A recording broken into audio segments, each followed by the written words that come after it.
Good morning, सुप्रभात, वंदे मातरम। साथियों, अभी तक हमने सामान्य ज्ञान में 4 वीडियो अपलोड कर दिया है अपने चैनल के माध्यम से। आप प्ले लिस्ट में जाकर ये जो 4 वीडियो है कंप्लीट वीडियो आप देख पाएंगे।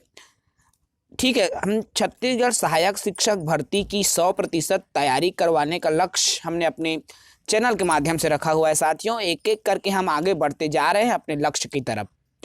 4 वीडियो हमने सामान्य ज्ञान की अपलोड कर दिया है ऑलरेडी, ये जो कि भारतीय राजनीतिक व्यवस्था और संविधान से जुड़े हैं। आज की जो क्लास हम लेने वाले हैं 5वीं क्लास चलेगी। ठीक है, आपको ये वीडियो प्लेलिस्ट में ही मिलेगी, तो आप प्लेलिस्ट में जाएंगे और वहाँ से आप वीडियो को प्राप्त कर पाएंगे। ठीक है, चलिए साथियों, हम आज की जो सेशन यही शुरू करते हैं। आज हम देखने वाले हैं महत्वपूर्ण बिंदुओं को। सबसे पहले हम चर्चा करते हैं संसद होता क्या है। ठीक है, तो ये जो संसद है साथियों, वो केंद्र से देखिए, अनुच्छेद 79 के अनुसार भारतीय संसद के 3 अंग है। ठीक है, अनुच्छेद 79 के अनुसार भारतीय संसद के 3 अंग है।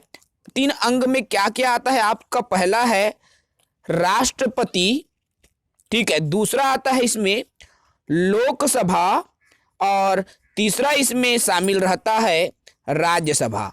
ठीक है, तो ये संसद के 3 अंग है साथियों, जिसमें राष्ट्रपति, लोकसभा और राज्यसभा, ये 3 चीजें आती है। इसी पर हम चर्चा एक एक करके करने वाले हैं। तो सबसे शुरू हम करें, लोकसभा क्या होता है। तो लोकसभा का इसे प्रथम सदन, एक तो प्रथम सदन भी कहते हैं और दूसरा इसे निम्न सदन भी कहते हैं। ये 2 चीजें आप याद रखें लोकसभा से संबंधित।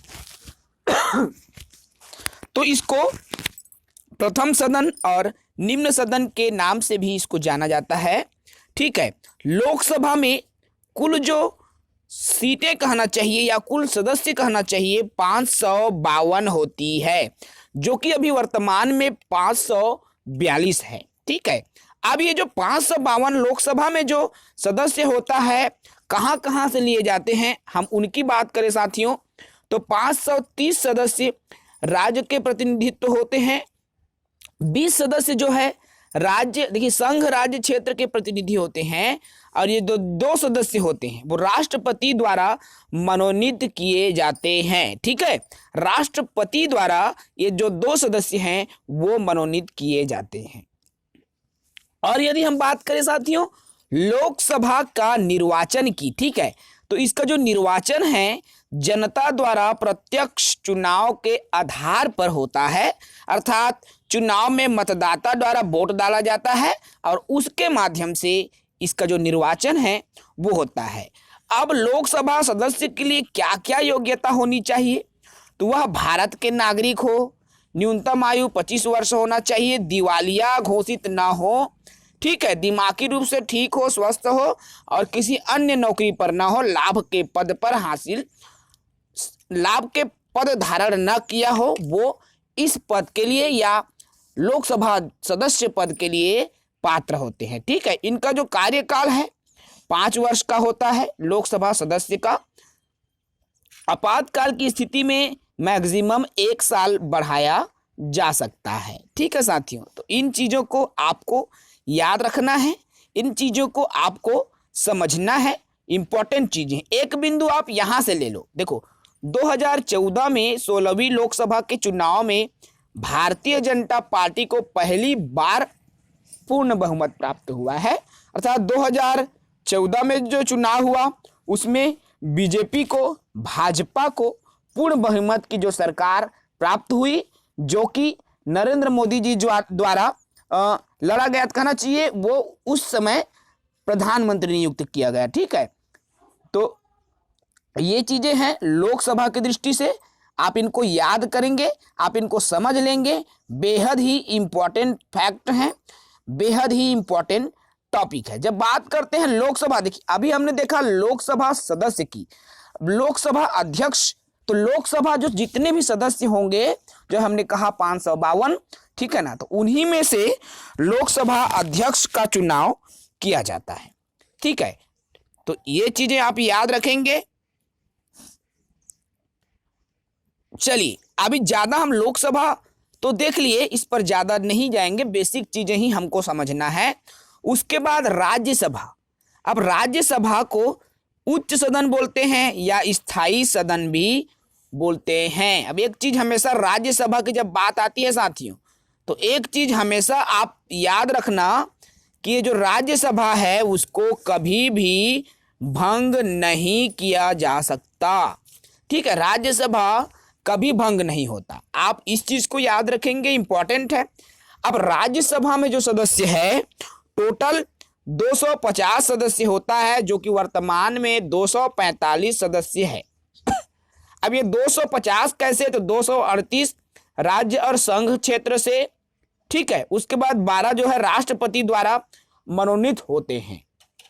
और ये जो राष्ट्रपति द्वारा मनोनीत कहाँ कहाँ से होंगे, साहित्य के क्षेत्र में जो एक्सपर्ट है उसमें से ले लेंगे, विज्ञान, कला, समाज सेवा आदि के जो क्षेत्र हैं, ठीक है, वहां से ले लेते हैं। आप सभी जानते होंगे लोकसभा जो सदस्य है ना, सचिन तेंदुलकर जी, कई बार बड़े बड़े खिलाड़ियों को भी बनाया जा चुका है। साहित्य के क्षेत्र में जो अच्छी प्रतिभा के धनी हैं उनको भी बना दिए जाते हैं ना, आप सभी साथी जान रहे हैं। अब देखिए राज्यसभा, अब राज्यसभा का जो निर्वाचन कैसे होगा, तो इसका जो निर्वाचन है राज्य के विधानसभा के सदस्यों के द्वारा होता है। ठीक है, अब राज्यसभा के लिए कार्य योग्यता की बात करें तो भारत के नागरिक हो, 30 वर्ष की आयु होनी चाहिए, उसमें 25 था, इसमें 30 वर्ष की आयु हो, मानसिक रूप से विकृत ना हो, ठीक है, कोई अन्य पद धारण न किया हो, इनकी योग्यता है। और इनका जो कार्यकाल की हम बात करें साथियों, तो इनका कार्यकाल 6 वर्ष के लिए होता है। ठीक है, तो आप इनको याद रखेंगे। अब देखो राज्यसभा से संबंधित ये चीजें तो हो गई, ठीक है। राज्यसभा का जो गठन है 3 अगस्त 1952 को हुआ था पहली बार, आप इनको याद रखेंगे, इंपॉर्टेंट चीजें हैं, यहां से आपके एग्जाम्स में जो प्रश्न है वो बनता है साथियों, है ना भाई, तो ये याद रखेंगे। अब सर्वाधिक राज्यसभा में सीटें कहाँ कहाँ, उत्तर प्रदेश में 31 सीट, महाराष्ट्र में 19 सीट, तमिलनाडु में 18 सीट हैं, सबसे ज्यादा सीट की यहाँ बात हो रही है। ठीक है साथियों, तो इन चीजों को आपको समझना है। अब देखिए इसमें संसदीय समितियां क्या है, इसमें अनेकों समितियां हैं, जैसे क्या है लोक लेखा समिति, है ना भाई, ये जो लोक लेखा समिति है इसमें 22 सदस्य होंगे, 15 लोकसभा से और 7 राज्यसभा से, कार्यकाल 1 साल का। प्रकलन समिति है, लोक उपक्रम समिति है, तो ये समितियां होती है। ठीक है, अब देखो उसके बाद में आता है हमारा राज्यपाल। राज्यपाल होता क्या है, इस पर हम जब चर्चा करें तो राज्यपाल का गठन जो है अनुच्छेद 153 में वर्णित है। राज्यपाल से संबंधित जो लिखित बात है अनुच्छेद 153 में वर्णित है। संविधान के आप जाके संविधान को आप देख पाएंगे, ठीक है ना। अब जब हम आते हैं राज्यपाल में, तो देखिए राज्यपाल से जुड़े इंपॉर्टेंट फैक्ट, तो राज्यपाल का कार्यकारी अध्यक्ष और संवैधानिक प्रमुख है। राज्यपाल यह राज्य के प्रमुख है, जैसे राष्ट्रपति केंद्र के प्रमुख होता है ना, ठीक वैसे ही राज्यपाल राज्य का संवैधानिक प्रमुख होता है। राज्य की जो कार्यपालिका राज्यपाल में निहित होती है, और राज्यपाल की जो नियुक्ति है साथियों राष्ट्रपति के द्वारा किया जाता है। याद रखना, राष्ट्रपति के द्वारा राज्यपाल की जो नियुक्ति है वो की जाती है। और इनकी जो आयु सीमा की हम बात करें तो 35 वर्ष, कम से कम न्यूनतम जो आयु सीमा है 35 वर्ष होना चाहिए राज्यपाल के लिए। ठीक है, इसका जो कार्यकाल है 5 वर्ष के लिए होता है, और संवैधानिक रूप से इसका जो कार्यभार राष्ट्रपति के माध्यम से ग्रहण करता है। और जब इसको अपना त्याग पत्र देना होगा, ठीक है, जब इसको अपना त्याग पत्र भी देना होगा तो वो त्याग पत्र राष्ट्रपति को ही देता है। ठीक है साथियों, तो ये चीजें याद रखेंगे राज्यपाल से जुड़ी। अब जब राज्यपाल की हम बात कर रहे हैं, इनकी वेतन की बात करें, तो इनका वेतन है 1 लाख से भी ऊपर वेतन राज्यपाल को दिया जाता है। और राज्यपाल का ये जो पद है संविधान में कहाँ से लिया गया है, इसको भी आप याद रखें, कनाडा से लिया गया है। ठीक है, राज्यपाल का पद कनाडा से लिया गया है और राज्यपाल के पास राज्य से जुड़ी कार्यपालिका से संबंधित अनेकों शक्तियां होती है। चाहे हम विधायी शक्ति की बात करें, चाहे हम क्षमादान की शक्ति की बात करें साथियों, चाहे हम विवेकाधिकार की शक्ति की बात करें, चाहे हम नियुक्ति से संबंधित जैसे कुलपति की नियुक्ति, लोकायुक्त, राज्य लोक सेवा आयोग के अध्यक्ष सदस्यों की जो नियुक्ति है वो राज्यपाल के माध्यम से होता है। ठीक है, राज्य के शासकीय विश्वविद्यालय का पदेन कुलाधिपति भी राज्यपाल मैडम ही होती है। तो ये चीजें इंपॉर्टेंट है। जैसे केंद्र की हम बात करें तो दिल्ली यूनिवर्सिटी की जो कुलाधिपति कौन होता है, तो राष्ट्रपति होता है। वैसे ही राज्य के जितने भी गवर्नमेंट यूनिवर्सिटीज है उनकी कौन होती है, तो छत्तीसगढ़ में राज्यपाल होता है। ठीक है, तो ये रहा मोस्ट इंपॉर्टेंट फैक्ट। उसके बाद में हमारा आता है साथियों सर्वोच्च न्यायालय। सर्वोच्च न्यायालय, देखो सर्वोच्च न्यायालय ये जो है आपका अनुच्छेद 124 में वर्णित है। ठीक है, अब भारत के सर्वोच्च न्यायालय में एक मुख्य न्यायाधीश होता है और 30, देखो मुख्य न्यायाधीश 1 होंगे और जो शेष अन्य न्यायाधीश है उनकी जो संख्या है 30 होंगी। ठीक है, एक मुख्य न्यायाधीश और 3 अन्य न्यायाधीश की नियुक्ति का जो प्रावधान है सर्वोच्च न्यायालय में होता है।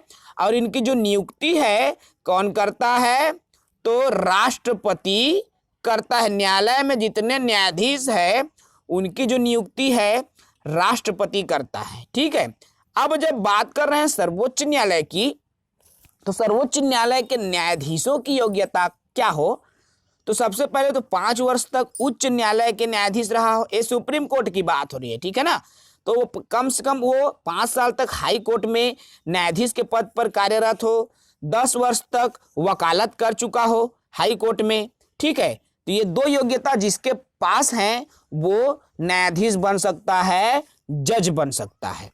ठीक है, ये चीज आप याद रखें।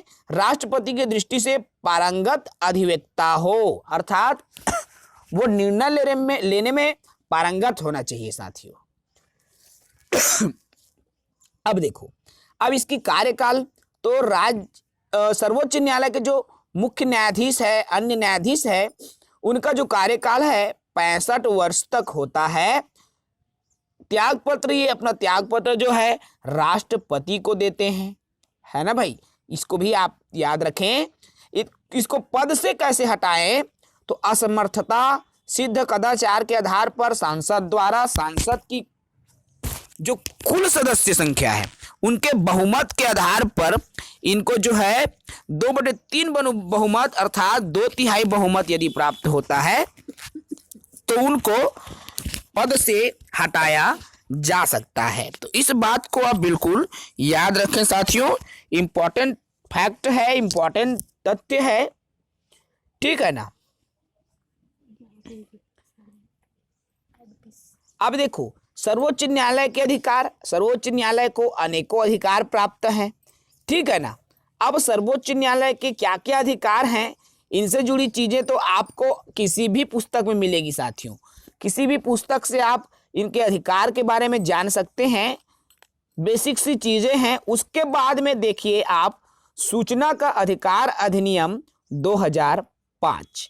ठीक है, सूचना का अधिकार अधिनियम 2005 आप सभी जान रहे हैं। आजकल थोड़ा सा भी यदि गड़बड़ी मिलता है तो कोई भी साथी द्वारा सूचना का अधिकार लगाया दिया जाता है ना भाई। तो ये सूचना का अधिकार, भारत में सूचना का अधिकार 11 मई 2005 को पारित हुआ। ठीक है, याद रखेंगे 11 मई 2005 को भारत में सूचना का अधिकार पारित हुआ और 12 अक्टूबर 2005 को जम्मू कश्मीर को छोड़कर पूरे भारतवर्ष में ये लागू कर दिया गया है।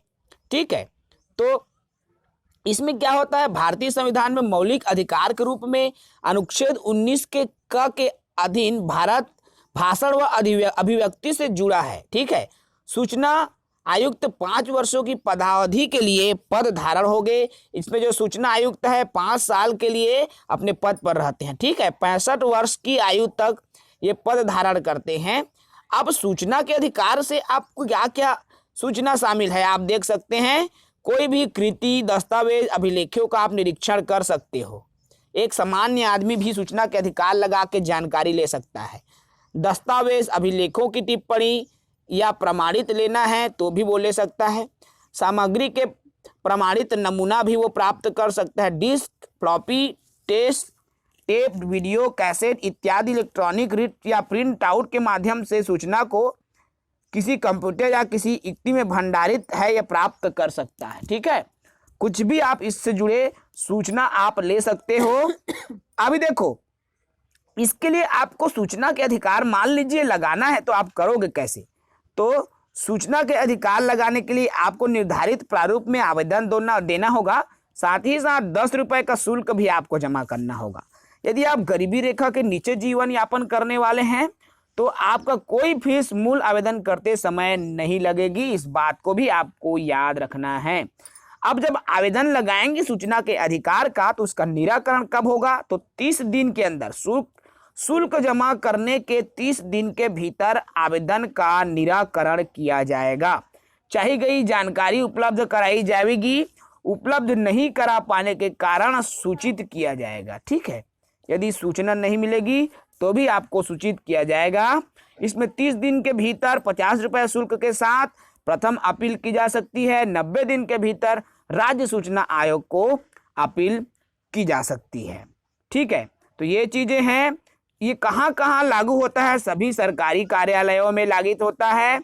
गैर सरकारी संस्थान, देखिए वित्त पोषित जो केंद्रीयकृत है वहां पर भी लागू होगा। शासकीय या किसी संस्था से वित्त पोषित है या अनुदान प्राप्त है तो भी वहां सूचना का जो अधिकार है वो लागू होगा। ठीक है साथियों, तो देखिए इंपॉर्टेंट फैक्ट पर हमने आज की सेशन में चर्चा किया।